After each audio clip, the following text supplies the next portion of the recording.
Known as the miracle plant, aloe vera has a tremendous history of healing over the centuries, and it's still a popular form of healing. Today the gel from the plants is used in a wide range of conditions, and it's also a key ingredient in gels and lotions made to nourish the skin. Joining me here is Dr. Peter Atherton and Bob Parker, the Managing Director of Forever Living Products, who are the world's largest supplier of aloe vera products. They're here to talk about the merits of using the medicinal herb, in particular its health benefits. Bob, tell us about your company, Forever Living. Certainly, Martin. Well, our company was founded 32 years ago, just gone in May, by a gentleman called Rex Morn, who is still our chairman today, accompanied by his son Greg. They've built an organisation now that spans 147 countries around the world, and we're by far the largest producer of aloe vera based products. The way that we market our products is exclusively through independent, predominantly home-based distributors. From our small, humble beginnings those 32 years ago in Phoenix, Arizona, which is still our hometown today, we now have over 9.5 million distributors involved with us across those countries. And each year we open up in at least one or two new countries, providing the occupants of those countries with an opportunity to build their own home-based business, enjoying the great benefits that we're going to hear about of aloe vera, and also being able to share those benefits with friends and family and people in their local community, at the same time creating an income for themselves. And presumably your chairman is still your chairman after 32 years because he uses your own product. Absolutely. I mean, he just has an amazing energy. He travels the world 3 weeks out of 4, and it's his passion to see our opportunity and our product available in every single country around the world. That's his mission. Peter, why is aloe such an important plant? What is really special about it? Well, I think it's been considered to be a very important plant for thousands of years, in fact, and recognised as such by many different cultures, including the ancient Greeks and Romans, the Egyptians, the Indians, the Chinese. And as far back as that? Oh yes, and it's well documented. There's a particular piece of evidence. It's called the Ebers Papyrus, that was excavated in Thebes in 1858 by the Egyptologist George Ebers, and was shown to date from the reign of the pharaoh Amenhotep, who reigned in about 1552 BC. But this papyrus actually showed that aloe was being used in the previous 2,000 years. And it mentioned at least 12 formulations of aloe vera. And are they similar to the formulations that we have today? Was it being used in the same way in those days? In similar ways, but I think we use it in a slightly more sophisticated way. Because of its popularity, you mentioned it was called the miracle plant, but it has actually loads of other nicknames. The medicine plant, the silent healer. The Apache Indians call it the dietary plant because they know it to be a food. But my favorite actually is a Japanese nickname called MEI-ROSU, which translated, I'm told, means no need for a doctor. So you just take aloe. You'll be redundant. I will. You mentioned there another type of aloe. So there are different types of aloe. What makes this one special? Well, there are about, and I don't think anybody really knows, maybe 200 species of aloes in the world. And over the years, about 5, maybe 6 have been shown to have medicinal properties. That's all? That's all. And aloe vera is called aloe vera because it's the true aloe. To give it its proper name, it's Aloe barbadensis Miller, and is considered to be the most potent, and that's why Forever Living uses exclusively only Aloe barbadensis. And why do you recommend using it as a supplement on a daily basis? Well, 2 main reasons really. One is aloe vera is a superb general tonic. In it are about 30 different minerals, vitamins and trace elements that I believe are now missing often from our food today because we're just not eating fresh food as we used to. So you don't have to be ill to take aloe vera. It's just a general health tonic, supplying those deficiencies and thereby enabling your enzyme systems to work better. It has certain specific advantages in that it contains painkillers and anti-inflammatory components. So if people are suffering from painful conditions, and especially those that are inflammatory based like arthritis, will benefit from aloe. It has also a long chain sugar or polysaccharide which is known to affect the immune system. It's what's called an immunomodulator or immune balancer. So people suffering with disorders of the immune system, two examples being psoriasis and ulcerative colitis, often get benefit as well. It has an effect on the bowel.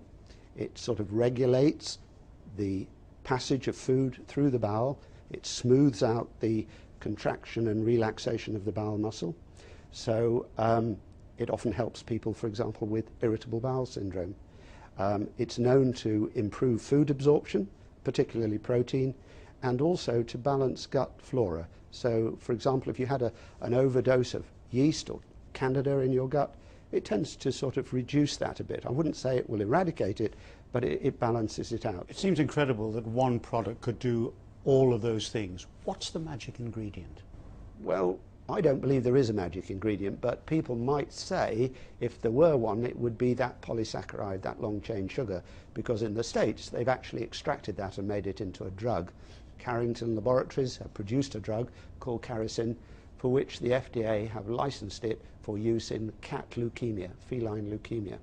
Cat leukemia is caused by a type of virus called a retrovirus, which is the same family of viruses that causes AIDS. So they have used this drug in the treatment of AIDS victims. And what they've found is it's not successful on its own, but it is synergistic with the standard AIDS treatment. It enhances the standard AIDS treatment. But I believe you don't have to extract the magic bullet. It works just as well if you drink the gel. And is there any recent clinical evidence to actually prove the health benefits? I would say yes, but not enough, because it's very costly to set up clinical trials. But we have done one important clinical trial sponsored by Forever in the use of aloe vera gel in ulcerative colitis, which is an immune disorder. It was done at the Royal London Hospital, not far from here, and it showed categorically that there was an improvement, and there was an improvement at cellular level. You could look at the bowel cells under the microscope after being subjected to aloe and see a difference.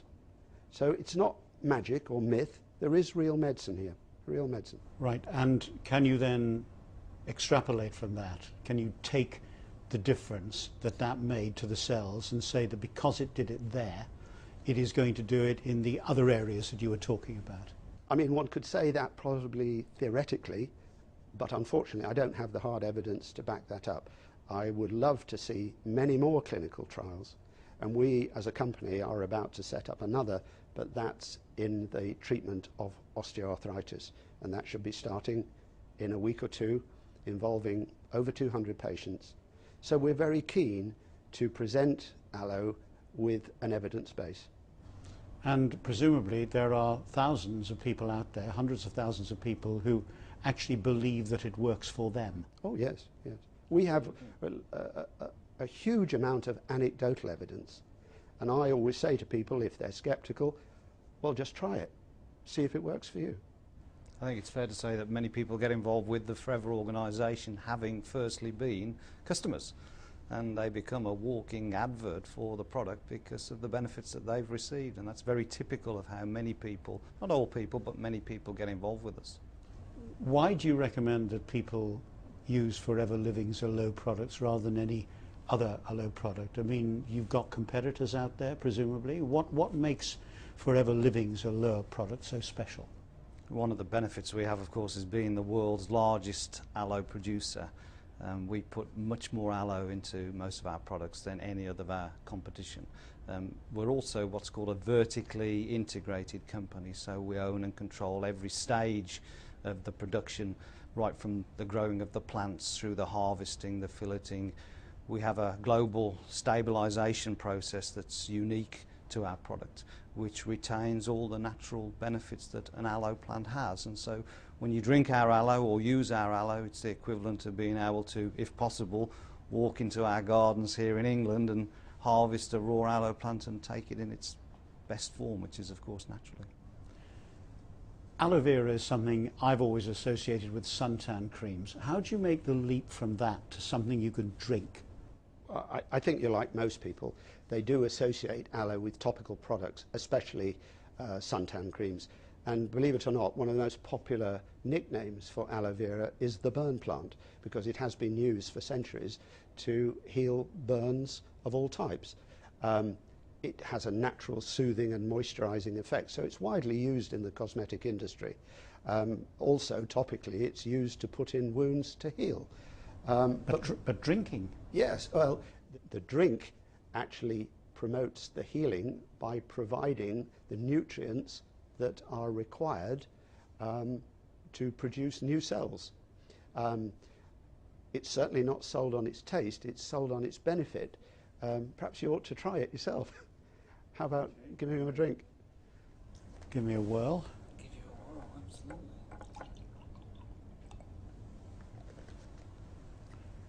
It looks a bit like grapefruit juice. Yes, it should be drunk first thing in the morning, before your cup of tea even, because what you're trying to do is to get it through your empty stomach into the small bowel, where it is uninfluenced by stomach acids and enzymes and can be absorbed very quickly.